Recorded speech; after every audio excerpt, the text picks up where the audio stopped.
দাদা এখন দাঁড়িয়ে কি মনে হচ্ছে কত ভোটে জিতবেন? এখন দাঁড়িয়ে কি মনে হচ্ছে কত ভোটে জিতবেন?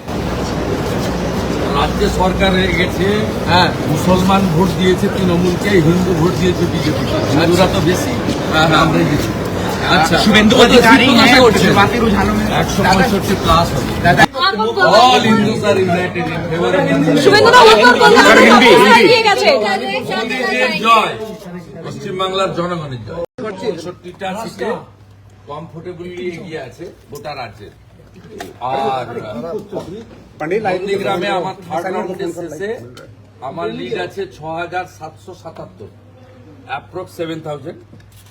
আর ভবানীপুরে আমার পোস্টাল ব্যালটে নন অফিসিয়াল লিড হয়েছে, আমি বলছি না, প্রপারলি বলবে। ফার্স্ট রাউন্ড ছিল মুসলিম এলাকা 63 নম্বর ওয়ার্ডে, আমার ডেফিসিট হয়েছিল অ্যাপ্রক্স 2000।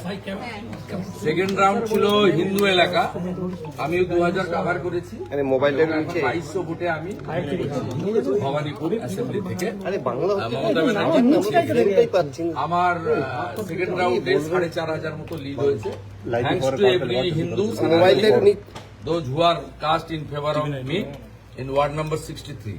Expected result 3, 4, 5, 77 নম্বর ওয়ার্ড। এখানে মমতা ব্যানার্জি ভালো লিড দেবে। আমি যা প্রথম থেকে বলেছি 7, 8, 9, 10 আমি ওই বড় লিড কভার করব। 10 রাউন্ডের পর থেকে আমি এগোতে থাকবো এবং expected Mamata Banerjee again defeat in Bhabanipur assembly. Malda মুর্শিদাবাদে মানুষকে যেভাবে দেখা যাচ্ছে ভালো কিছু বিজেপি সরকার করছে এটুকু বলবো, এবং ক্লিয়ার ম্যান্ডেট, একদম ক্লিয়ার ম্যান্ডেট বিজেপি সরকার। দাদা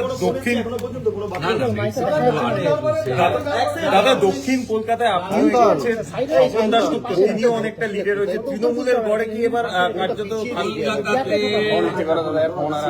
লোকজন, হিন্দুরা, তারা মমতা ব্যানার্জিকে রিজেক্ট করছে। ইনিশিয়াল ট্রেন্ড তাই হয়েছে। সবচেয়ে বড় কথা হচ্ছে ভাষার নামে, জাতের নামে বিকুল্লা চৌধুরীর মতো লোক পিছাচ্ছে, সৈকত পাঁজা আমার ভাই এগোচ্ছে। It's a very good symptom. Dipak Haldar এগোচ্ছে, ইটস আনএক্সপেক্টেড। মানে যে সিটগুলো, বাকি তো এক্সপেক্টেড। শিবপুরে আমরা এগোচ্ছি, নর্থ হাওড়া এগোচ্ছি, ভেরি গুড ট্রেন্ড। উত্তর কলকাতা তো শুরু করে দিয়েছে, রাসবিহারীতে এগিয়ে রয়েছেন স্বপন দাশগুপ্ত। উত্তর কলকাতা তো বলছেন না কেন 77-এ, যেখানে ওদের ভোট অনেক, আমি অনেকটাই পেছাবো, তারপর আমি এটা উত্তর কলকাতা তো এগিয়ে রয়েছে। আমি যখন 70 নম্বর ওয়ার্ডে ঢুকবো তখন ছক্কা মারতে শুরু করবো।